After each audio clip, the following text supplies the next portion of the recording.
भारत के संविधान का विकास किस तरह से हुआ है, ये चीज हुआ है ना, हो गया है ना।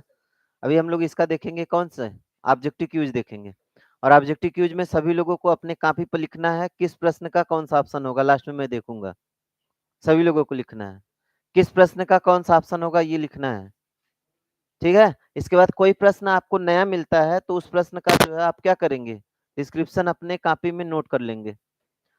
चलिए, पहला जो क्वेश्चन आपका दिया है, निम्नलिखित में से किस अधिनियम में कलकत्ता में सर्वोच्च न्यायालय की स्थापना का प्रावधान किया गया था। पहला आपका है कौन सा ऑप्शन, रेगुलेटिंग एक्ट 1773। दूसरा ऑप्शन है पिट्स भारत अधिनियम 1784। तीसरा है चार्टर एक्ट 1813 और चौथा है आपका चार्टर एक्ट 1833। देखिए, इसका जो सही ऑप्शन होगा कौन सा ऑप्शन होगा, तो हम लोग जानते हैं कि जो हमारे भारत में सबसे पहला सर्वोच्च न्यायालय खुला था, उस सर्वोच्च न्यायालय का क्या नाम था, कलकत्ता सर्वोच्च न्यायालय। कौन सा था, कलकत्ता सर्वोच्च न्यायालय। और ये जो कलकत्ता सर्वोच्च न्यायालय है, यह किस अधिनियम के द्वारा आया था, 1773 के रेगुलेटिंग एक्ट के द्वारा। हम लोग जानते हैं कि 1700 कितने में, 1774 में कलकत्ता में क्या खुला था, भारत का पहला सर्वोच्च न्यायालय खुला था, ठीक है। कहाँ पर, कलकत्ता में। और ये 1773 का रेगुलेटिंग एक्ट जो है भारत का पहला लिखित संविधान है। भारत में पहली बार लिखित संविधान का प्रावधान कौन सा है, 1773 का रेगुलेटिंग एक्ट, ठीक। अच्छा, ये जो कलकत्ता में सर्वोच्च न्यायालय है, इसके जो है पहले पहले मुख्य न्यायाधीश कौन रहे, पहले मुख्य न्यायाधीश, पहले मुख्य न्यायाधीश कौन थे, कौन थे, एलिजा इम्पे, ठीक है। चलिए आगे बढ़िए। अगला जो प्रश्न है आपका क्या बोल रहा है, कह रहा है कि सर्वोच्च न्यायालय की स्थापना के संबंध में निम्नलिखित में से कौन सा कथन सही है। पहला है आपका, कलकत्ता में सर्वोच्च न्यायालय की स्थापना 1773 के रेगुलेटिंग एक्ट के द्वारा की गई। लेमेस्टर इस न्यायालय के प्रमुख प्रथम मुख्य न्यायाधीश थे। तो इसका जो है कौन सा सही होगा, पहला। हाँ, देखिए अभी हम आपको जो है बताएं कि क्या है, कि ये जो आपका सर्वोच्च न्यायालय है, कलकत्ता में सर्वोच्च न्यायालय बना कब, 1774 में, 1773 के रेगुलेटिंग एक्ट के माध्यम से। ये जो पहला ऑप्शन है, पहला वाला कथन तो क्या है, सही है, कलकत्ता में सर्वोच्च न्यायालय बना, ठीक। और किस एक्ट के माध्यम से, 1773। लेकिन दूसरा वाला क्या है, गलत है। यहाँ पे जो मुख्य न्यायाधीश रहेंगे कौन रहेंगे, लिमेस्टर ना होकर के कौन रहेंगे, इम्पे रहेंगे। कौन रहेंगे, एलिजा इम्पे रहेंगे। तो ये इम्पे होना चाहिए था। तो आपका केवल क्या है, पहला सही है, दूसरा आपका क्या है, गलत है, ठीक। चलिए आगे वाला प्रश्न देखिए, क्या कह रहा है, कह रहा है कि निम्नलिखित में किसने भारत में अंग्रेजी शिक्षा की नींव रखी। 1813 का charter act, general committee of public instruction 1823, प्राच्यविद एवं आंग्लविद विवाद। नीचे दिए गए कूट का प्रयोग कर सही उत्तर चुनिए। इसका कौन सा आपका जो है क्या होगा, अच्छा ये जो है आपका देखिए अधूरा प्रश्न है ना, ये आपका क्या है, अधूरा प्रश्न है। अ, चलिए ठीक है, पहला कौन सा है, चार्टर है। बोला है कि भारत में किससे या किनसे भारत में किसकी नींव पड़ी, अंग्रेजी शिक्षा की। 1813 का चार्टर है उसके द्वारा। फिर दूसरा है आपका general committee of public instruction 1823। तीसरा ऑप्शन है प्राच्यविद एवं आंग्लविद विवाद। तो इसमें आपका क्या बोल रहा है, सही कौन है, ये आपको क्या करना है, बताना है, ठीक। तो इसका जो है तीनों सही है, कौन सही है, तीनों सही है, ठीक है। इसका क्या होगा, तीनों सही, पहला दूसरा और तीसरा तीनों सही है। हालांकि जो है अंग्रेजी शिक्षा को माध्यम बनाया गया, अंग्रेजी शिक्षा जो है चल रही थी, लेकिन अंग्रेजी को शिक्षा का माध्यम कब बनाया गया था, 1833 का जो क्या आया था, रेगुलेटिंग एक्ट चार्टर एक्ट आया था कब, 1833। उसमें जो है अंग्रेजी को क्या बनाया जाता है? शिक्षा का माध्यम बनाया जाता है। लेकिन भारत में जो अंग्रेजी शिक्षा चल रही थी, पहले से ही चल रही थी। आई बात समझ में? जैसे हमारे जो है भारत में हिंदी जो है क्या चल रहा है, लेकिन उसको हिंदी क्या बनाया जाए, सभी परीक्षाओं का माध्यम बनाया जाए, ऐसा कोई समय रहा होगा, किया गया होगा। ठीक है? लेकिन यह पहले से ही चल रहा था। आई बात समझ में? तो इसमें आपका कौन-सा चार्टर एक्ट 1813 भी सही है, आपका दूसरा वाला भी सही है और तीसरा वाला भी क्या है? सही है। 3 के तीनों आपका क्या है? सही है। तो ये आपके लिए शायद नया होगा, इसको आप नोट कर सकते हैं। ठीक? चलिए, आगे देखिएगा। हाँ, हो जाएगा फिर से, मिल जाएगा। ठीक है? क्या बोल रहे हैं? किस अधिनियम के द्वारा ब्रिटिश संसद ने चाय और चीन के साथ व्यापार को छोड़कर ईस्ट इंडिया कंपनी के भारत के साथ व्यापारिक एकाधिकार को क्या कर दिया? समाप्त कर दिया। 1813 का चार्टर अधिनियम, 1833 का चार्टर अधिनियम, 1853 का चार्टर अधिनियम, 1873 का चार्टर अधिनियम। कौन सा सही होगा? पहला सही होगा। पहला सही होगा कि दूसरा कोई और? देखिए, कंपनी का जो है एकाधिकार जो है पूरी तरह से नहीं समाप्त किया गया था, लेकिन ये था कि कोई भी कंपनी भारत में क्या कर सकती है? व्यापार कर सकती है, लेकिन किसको छोड़ करके? चाय और चीन के साथ व्यापार छोड़ करके। किसके साथ? चाय और चीन के साथ, मतलब चीन के साथ व्यापार करने का एकाधिकार किसको अभी भी रहेगा? ईस्ट इंडिया कंपनी को रहेगा। बाकी अन्य व्यापार कोई कंपनियां कर सकती हैं, लेकिन कौन सा व्यापार नहीं कर पाएंगी? चाय का। इसके साथ साथ जो है चीन के साथ व्यापार जो होगा, ये दोनों जो है कौन कर पाएंगी? केवल ईस्ट इंडिया कंपनी कर पाएंगी। ये कब आया था? 1813 का जो चार्टर अधिनियम था, उसी में यह बात कही गई थी। अच्छा, ये जो 1813 का चार्टर अधिनियम है, इसमें एक बात और कही गई थी, शिक्षा पर हर साल जो है कितने का व्यय होना चाहिए? 1,00,000 रुपए का व्यय होना चाहिए। पहली बार ऐसा प्रावधान किया गया था कि शिक्षा पर हर साल कितने का व्यय? 1,00,000 का व्यय करने की बात कही गई थी। ठीक, चलिए अगला है क्या बोल रहा है?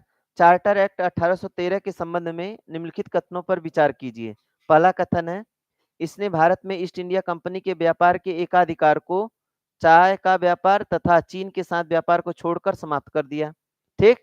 इसने कंपनी द्वारा अधिकार में लिए गए भारतीय क्षेत्रों पर ब्रिटिश राज की संप्रभुता को सुदृढ़ कर दिया। तीसरा है, भारत का राजस्व अब ब्रिटिश संसद के नियंत्रण में आ गया। ब्रिटिश संसद के नियंत्रण में आ गया। बताइए ये क्या सही होगा? भारत का राजस्व अब ब्रिटिश संसद के नियंत्रण में आ गया। पहला वाला सही है कि नहीं सही है? पहला वाला सही है?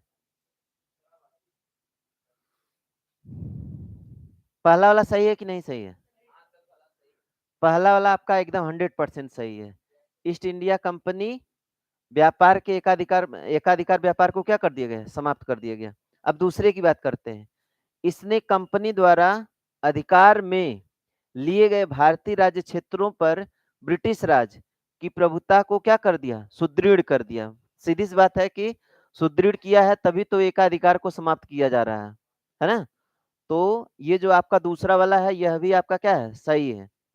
अब अगला जो दिया है देखिए, भारत का राजस्व अब ब्रिटिश संसद के नियंत्रण में। देखिए ब्रिटिश संसद के नियंत्रण में 1858 के बाद आया है। आई बात समझ में? तो ये आपका क्या है? ये आपका गलत है। तो पहला और दूसरा क्या है? सही है। कौन सा ऑप्शन है? ए ऑप्शन है। ए ऑप्शन आपका क्या है? सही। ठीक?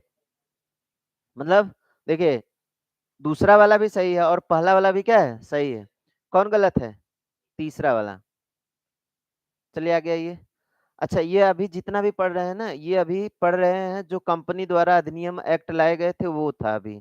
अभी आगे हम लोग देखेंगे कहाँ से? ब्रिटिश संसद या ब्रिटिश क्राउन के द्वारा जो क्या बनाए गए थे? अधिनियम एक्ट बनाए गए थे, वो भी आएगा अभी।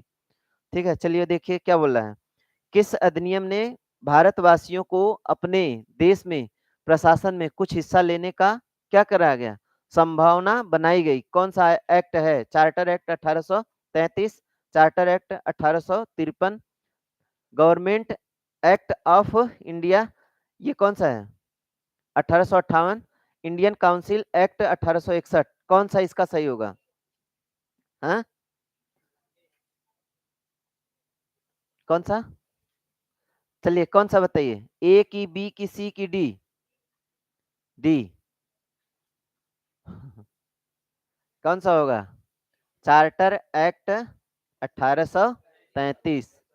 कौन सा है? Charter act 1833। इसमें आप देखिए सिविल सेवा को क्या करने, सिविल सेवा में भारतीयों को क्या किया गया, प्रवेश करने की छूट मिली थी कि नहीं? से यह प्रावधान किया गया था। सही है। चलिए अब ये पार्ट 2 जो है, ये पार्ट 2 जो है देखिए आपका क्या है, इसमें हम लोग जो है क्राउन के द्वारा बनाया गया क्या अधिनियम है, ये क्राउन का अधिनियम है। किसका अधिनियम? क्राउन अधिनियम है। ठीक है।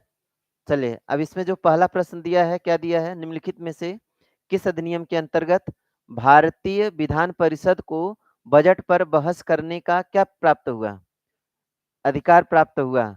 बजट पर बहस करने का अधिकार कब प्राप्त हुआ था?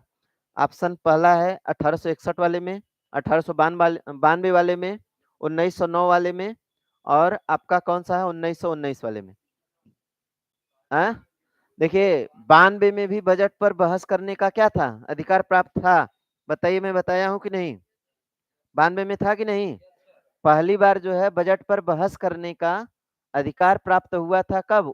1892 में। लेकिन उस पे पूरक प्रश्न पूछने का अधिकार प्राप्त हुआ कब? 1909 में। तो इसका जो सही ऑप्शन होगा कौन सा होगा? 92 होगा। 1892। देखिए पूरक प्रश्न पूछने का मतलब सवाल जवाब करने का, सवाल जवाब करने का जो अधिकार प्राप्त हुआ 1909 में, लेकिन बजट पर जो है बहस करने का अधिकार कब है? 92, पहली बार हुआ है। ठीक है ना। अब पूरक प्रश्न कहेगा तब किसमें? 1909 में। चलिए आगे बढ़िए।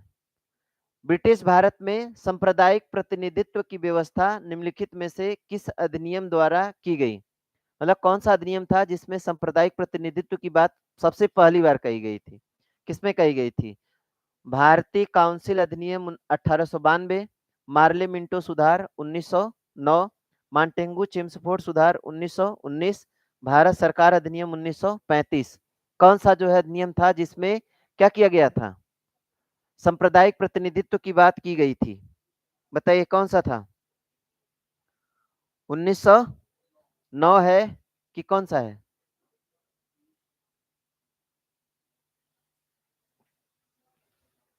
अरे भाई बताइए, भारत में सबसे पहले मुस्लिमों के लिए पृथक निर्वाचन प्रणाली लाई गई। मुस्लिमों के लिए क्या लाई गई? पृथक निर्वाचन प्रणाली लाई गई थी। कब लाई गई थी? 1909 में लाई गई थी। तो 1909 में जो आया था मार्ले मिंटो सुधार आया था, वह कब आया था? 1909 में।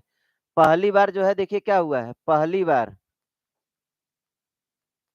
बार मुस्लिमों के लिए क्या आया था? मुस्लिमों के लिए सांप्रदायिक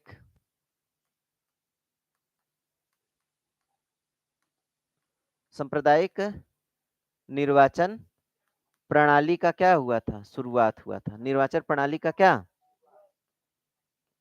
हाँ ये देखिए सांप्रदायिक निर्वाचन प्रणाली का जो जनक है कौन माना जाता है? मिंटो माना जाता है। कौन माना जाता है? मिंटो को क्या माना जाता है? भारत में सांप्रदायिक निर्वाचन प्रणाली का क्या माना जाता है? जनक। ये जो मार्ले मिंटो सुधार है, इसमें जो मार्ले है क्या रहता है? भारत का राज्य सचिव रहता है। क्या रहता है? राज्य सचिव रहता है। और ये जो मिंटो है तात्कालिक क्या रहता है? वायसराय रहता है। ये क्या रहेगा? वायसराय रहेगा। ठीक है ना। तो पहली बार भारत में प्रतिनिधित्व या फिर हम कहेंगे सांप्रदायिक जन प्रतिनिधित्व वाला प्रावधान कब आया था? मार्ले मिंटो सुधार 1909 में आया था। इसका आगे विस्तार भी होता है ना।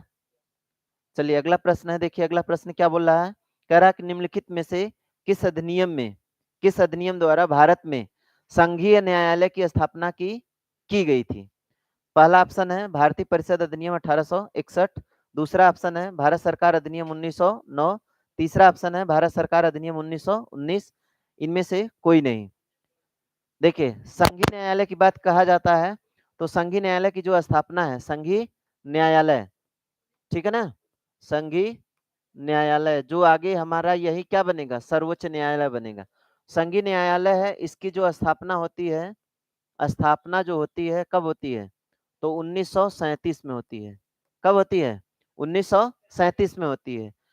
तो यह जो है किस अधिनियम के द्वारा रहता है, अधिनियम कौन सा रहेगा, तो अधिनियम रहेगा आपका 1935 वाला अधिनियम जो रहता है, उसी अधिनियम के द्वारा जो है इसको क्या किया जाता है, भारत में स्थापित किया जाता है। तो संघीय न्यायालय की स्थापना कब हुई, 1937। ऑप्शन में कहीं पर भी आपका क्या है, 1935 का अधिनियम नहीं दिया गया है, तो कौन सा सही होगा, डी वाला ऑप्शन सही होगा। ठीक है ना। अच्छा ये देखिए, यही जो है आगे चल के क्या बनेगा, सर्वोच्च न्यायालय, भारत का सर्वोच्च न्यायालय जो बनेगा, कौन बनेगा, यही संघीय न्यायालय बनेगा। चलिए आगे, भारत का संघीय न्यायालय निम्नलिखित में से किस वर्ष में स्थापित हुआ था, तो ये तो अभी हम पीछे किए हैं, तो इसका मतलब 1937 इसका क्या हो जाएगा, सही होगा। आगे देखिए, केंद्र में द्वैध शासन किस अधिनियम के अंतर्गत स्थापित किया गया, 1909, भारत सरकार अधिनियम 1919, भारत सरकार अधिनियम 1935, भारत स्वतंत्रता अधिनियम 1947। तो इसमें कौन सा सही होगा, देखिए केंद्र में द्वैध शासन, केंद्र में द्वैध शासन की बात जब होती है तब आपका 1935 होता है, लेकिन प्रांत में द्वैध शासन की बात होती है तो कौन सा होता है, 1919। तो ये देखिए आपका प्रांत में क्या करेगा, द्वैध शासन, प्रांत में द्वैध शासन की बात होगी, तब तो आपका होगा कौन सा, 1919 होगा। लेकिन आपका कहां पर, केंद्र में, केंद्र में द्वैध शासन की बात होगी, तब आपका कौन सा होगा, सी होगा, मतलब 1935। ये जो 1935 इसका क्या हो जाएगा, सही होगा। ठीक है ना। चलिए आगे देखिए क्या बोला, निम्नलिखित में से किस अधिनियम में केंद्र में द्वैध शासन प्रणाली को स्थापित किया गया, तो पीछे का एकदम रिपीट प्रश्न है ना? पीछे का रिपीट प्रश्न है, तो इसमें समय देने की जरूरत नहीं है। आगे चलिए, कह रहा है कि 1919 के भारत शासन अधिनियम की निम्नलिखित में से कौन सी प्रमुख विशेषता या विशेषताएं है, प्रांतों की कार्यकारिणी सरकार में द्वैध शासन की क्या की गई व्यवस्था, मुसलमानों के लिए पृथक सांप्रदायिक निर्वाचन मंडलों की क्या व्यवस्था, केंद्र द्वारा प्रांतों को विधायनी शक्ति का हस्तांतरण। ये जो आपका 7 नंबर का क्वेश्चन है, इसका कौन सा सही होगा, बताइए कौन सा सही होगा, कौन पहला सही है कि नहीं, पहले तो पहला आपका सही है, पहला आपका क्या है, सही है। तो इसका मतलब ये वाला ऑप्शन आपका कट गया, जो उनमें पहला नहीं होगा वो तो होगा नहीं। ठीक, फिर इसके बाद जो है देखिए आपका क्या है, मुसलमानों के लिए पृथक संप्रदाय निर्वाचन मंडल, मुसलमानों के लिए पृथक निर्वाचन मंडल की बात जब करते हैं तो ये कब आया था, 1909 में आया था। तो इसका मतलब दूसरा वाला भी आपका क्या, गलत। तो आपका देखिए पहला होगा लेकिन दूसरा नहीं होगा, तो दूसरा जो है कौन में है, इसमें है। ठीक, तो मतलब आपका क्या हो गया, कौन सा, डी वाला ऑप्शन खत्म। अब आ जाइए, केंद्र द्वारा प्रांतों की को विधायनी शक्ति का हस्तांतरण, तभी तो द्वैध शासन लागू हुआ है। तो इसका मतलब तीसरा वाला आपका क्या है, सही है। तो पहला और तीसरा कौन सा ऑप्शन है, सी ऑप्शन है, तो सी ऑप्शन आपका क्या है, सही है। ठीक, तो इसका कौन सा ऑप्शन, सी ऑप्शन है। चलिए आगे देखिए, कह रहा है कि निम्नलिखित में से किसने ब्रिटिश भारत में प्रांतीय स्वायत्ता की शुरू की, cabinet mission, Simon commission, Bharat सरकार अधिनियम 1935, भारत सरकार अधिनियम 1919। बताइए कौन सा होगा, कौन सा होगा। देखिए क्या बोल रहा है, प्रांतीय स्वायत्ता, प्रांतीय स्वायत्ता मतलब प्रांत में जो है द्वैध शासन की बात हो रही है ना, प्रांत को क्या किया गया, स्वतंत्र किया गया। ये कौन सा है, प्रांतीय स्वायत्ता जो है किसमें हो जाएगा, भारत सरकार अधिनियम कौन सा, 1919 वाला। अच्छा ये जो साइमन कमीशन है, साइमन कमीशन किस अधिनियम के माध्यम से बनाया जाता है, 1919 के द्वारा। सही है। महिलाओं को, महिलाओं को क्या किया गया, निर्वाचन में क्या किया गया, वोट देने का अधिकार, किस अधिनियम के द्वारा, 1919 में। लेकिन महिलाओं ने अपने मत का प्रयोग कब किया, भारत सरकार अधिनियम कौन सा, 1935 के द्वारा। ठीक है ना, अधिकार मिला था किसके द्वारा, हाँ चलिए, भारतीय विधान पालिका प्रथम बार द्विसदनी बनाई गई 1892 के भारतीय परिषद अधिनियम द्वारा, 1909 के भारतीय परिषद अधिनियम द्वारा, 1919 के भारत सरकार अधिनियम द्वारा, 1935 के भारत सरकार अधिनियम द्वारा। क्या बोल रहा है? विधान पालिका प्रथम बार द्विसदनी बनाई गई। देखिए हम द्विसदनी बनाए थे, कब बनाए थे? सी में। द्विसदनी कौन कौन सा था? द्विसदनी, द्विसदनी बताइए कौन सा? विधान परिषद और राज्य परिषद, दो ठो था ना। किसके माध्यम से? इसी के माध्यम से, ठीक है ना। तो आपका 19 सही। आगे बढ़िए। केंद्र में कौन सा एक्ट द्विसदनी विधायिका लाया? केंद्र में, केंद्र में द्विसदनी कौन लाया? केंद्र में 1919। अच्छा केंद्र, ठीक है, द्विसदनी सही है। लेकिन केंद्र में द्विसदनी है, लेकिन अगर आपको कहेगा कि केंद्र में द्वैध शासन, तो आपका जो है कौन सा 35 होगा। सदन की बात होगी 1919, और क्या होगा? द्वैध शासन की बात होगी, तब कौन सा 1935। ठीक है ना, दोनों में अंतर है। नोट करके लिखना चाहें तो लिख सकते हैं। अगर आपका क्या कहता है, केंद्र में, केंद्र में द्वैध शासन, अगर केंद्र में द्वैध शासन की बात करेगा तब कौन होगा? 1935। केंद्र में द्विसदनी, द्विसदनी विधायिका की बात करेगा, द्विसदनी विधायिका की बात करेगा, तब कौन होगा? 1919 होगा। दोनों में अंतर है ना, तो दोनों के अंतर को समझिएगा। चलिए अगला जो प्रश्न है क्या बोला? निम्नलिखित में से विचार कीजिए। निम्नलिखित पर क्या करिए? विचार करिए। 1919 के मांटेंगू चेम्सफोर्ड सुधारों में 21 वर्ष के अधिक आयु के सभी महिलाओं के लिए मताधिकार की संस्तुति की गई। ठीक। फिर दूसरा है 1935 के भारत शासन अधिनियम में विधानमंडल में महिलाओं के लिए आरक्षित स्थानों का प्रावधान किया गया। क्या बताइए, जो है दोनों सही है कि एक सही है, एक क्या है गलत है? कौन सा सही है? आ? पहला वाला सही है। चले, पहला वाला सही लग रहा है क्या? देखिए पहला वाला सही हो ही नहीं सकता, ये कितना होना चाहिए? 18 होना चाहिए, तो ये आपका पहला वाला गलत। लेकिन दूसरा वाला आपका सही है। महिलाओं के लिए आरक्षित सीटें जो है की गई, किसमें प्रावधान किया गया? 35 में किया गया, तो दूसरा वाला आपका सही है, लेकिन पहला वाला क्या है? गलत है। तो कौन सही होगा? बी ऑप्शन सही होगा, है ना। महिलाओं के लिए आरक्षित सीटें कब निर्धारित की गई? 1935 में। लेकिन महिलाओं को मत देने का अधिकार कब प्राप्त हुआ? 1919 में। चलिए अगला प्रश्न देखिए। भारतीय सिविल सेवा के संदर्भ में कथनों पर कौन सा कथन क्या है? सही है। कह रहा है कि भारत सरकार अधिनियम 1919 में भारतीय सिविल सेवा के एक अलग परीक्षा का क्या किया गया? प्रावधान किया गया, जो भारत में होनी थी। ठीक। आगे है, भारतीय सिविल सेवा में 1941 में भारतीयों का प्रतिशत यूरोप वासियों से अधिक था। तो इसमें जो है कौन सा सही होगा? पहला सही होगा, और दूसरा गलत। देखिए भारत में सिविल सेवा का जो है, देखेंगे सिविल सेवा आयोग का गठन जो है कब हुआ था? 1926 में हुआ था। कब हुआ था? 1926 में। और 1919 का जो अधिनियम था, इसमें ये प्रावधान किया गया था कि जो सिविल सेवा है, सिविल सेवा की परीक्षा कहाँ पर होगी? अब भारत में कराई जाएगी। कहाँ कराई जाएगी? भारत में कराई जाएगी। लेकिन 1926 के पहले ऐसा नहीं था, ठीक है ना, बाद में होता है।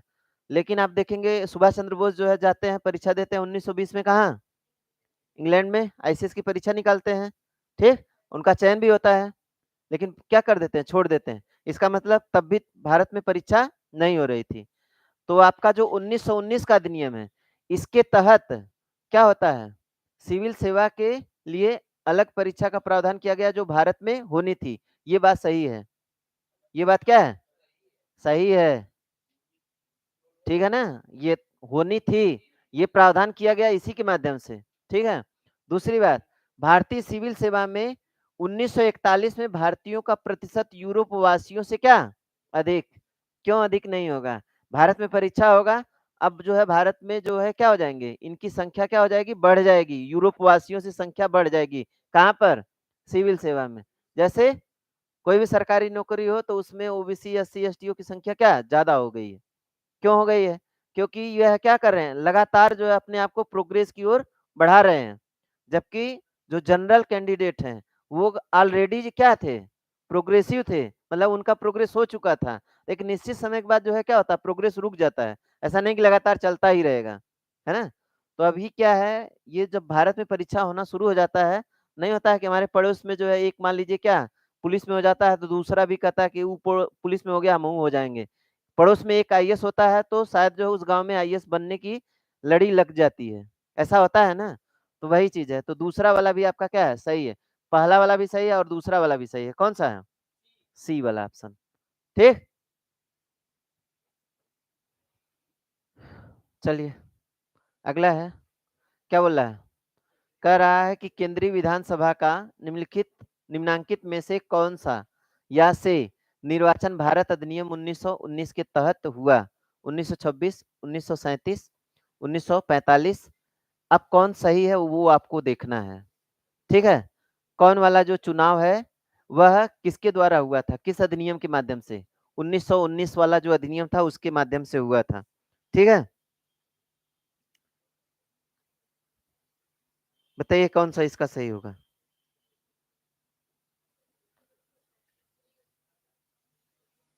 1926 और 1945 2 वाला होगा। कौन-कौन सा? 1926 और कौन-सा? 1945 कौन-सा ऑप्शन है? ए और सी।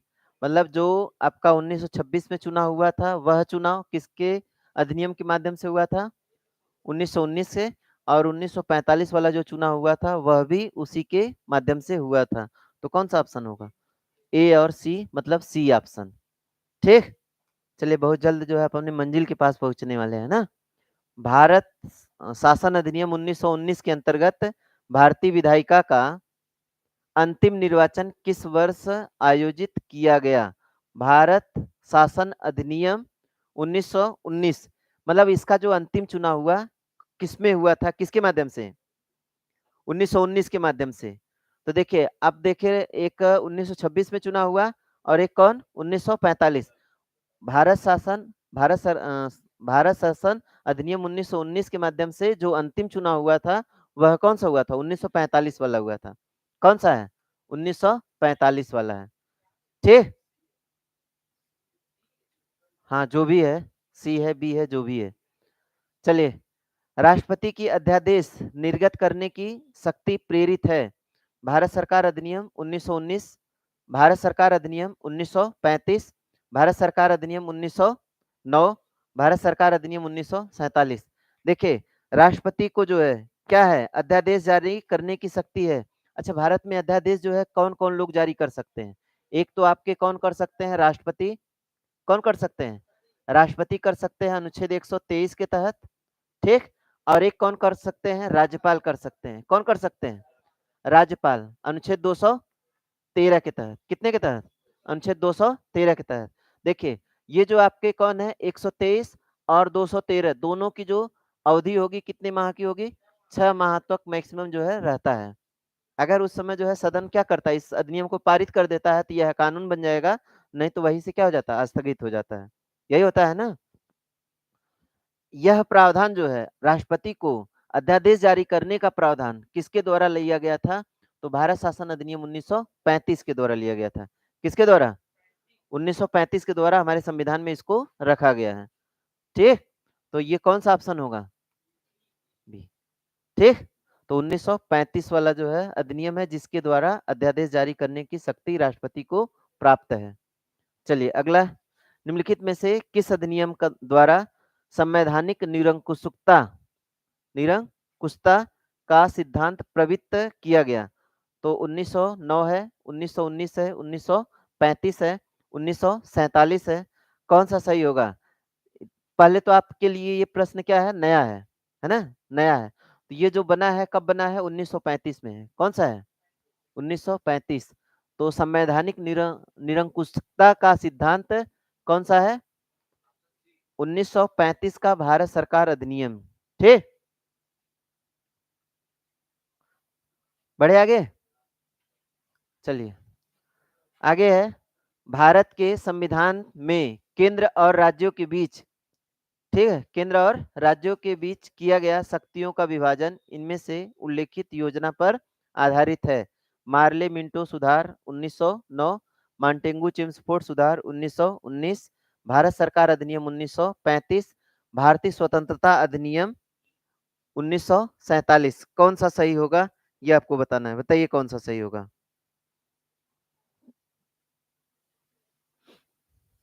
क्या बोले हैं, भारत के संविधान में केंद्र और राज्यों के बीच क्या करना है, शक्तियों का विभाजन।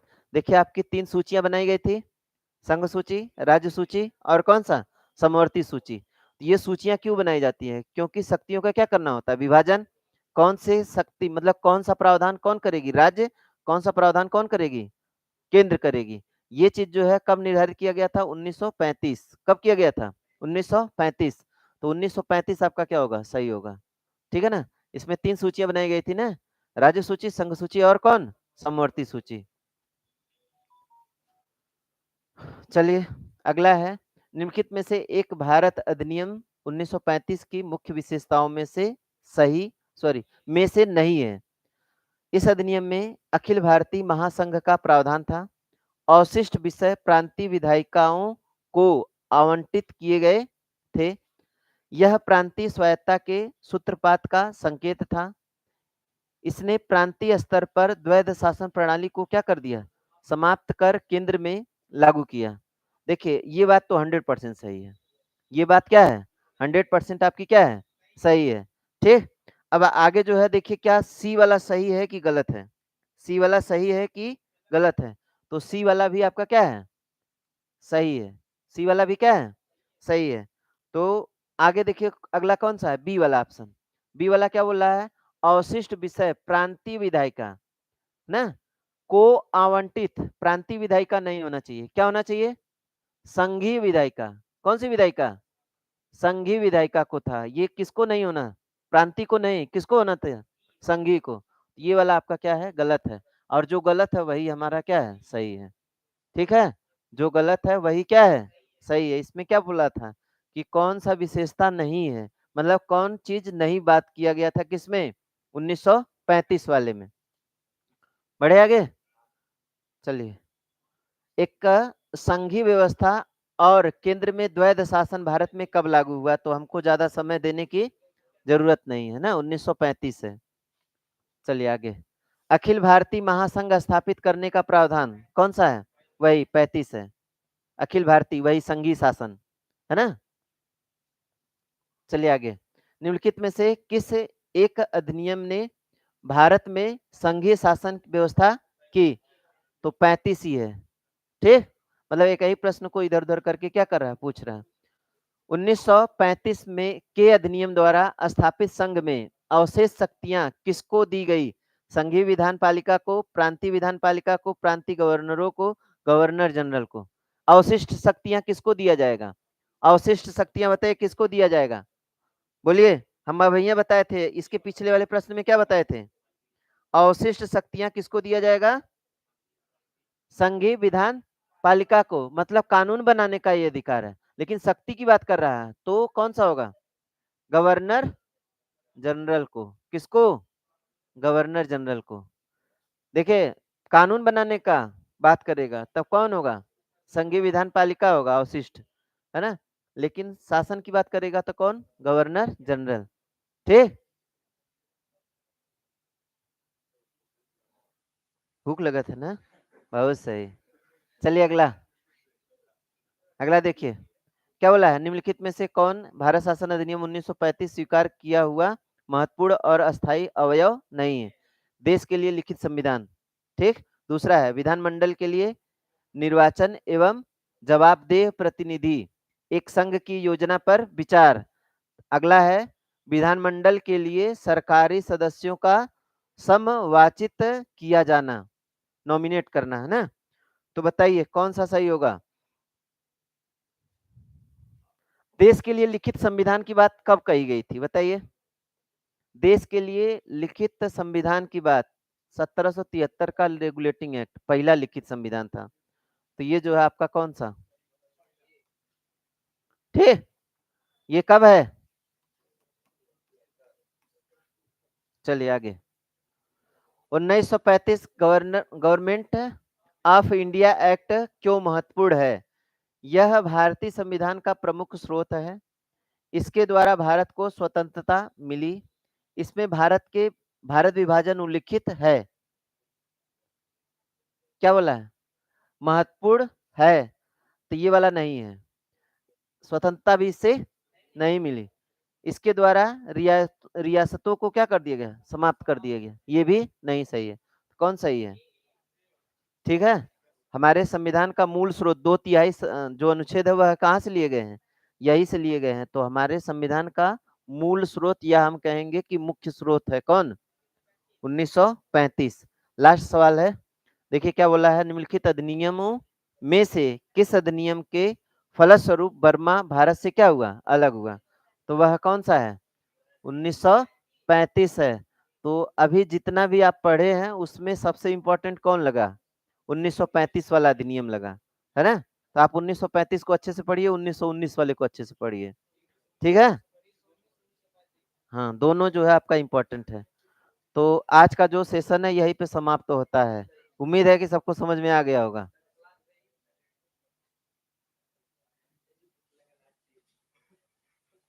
जाइए जल्दी से आ जाइए तुरंत।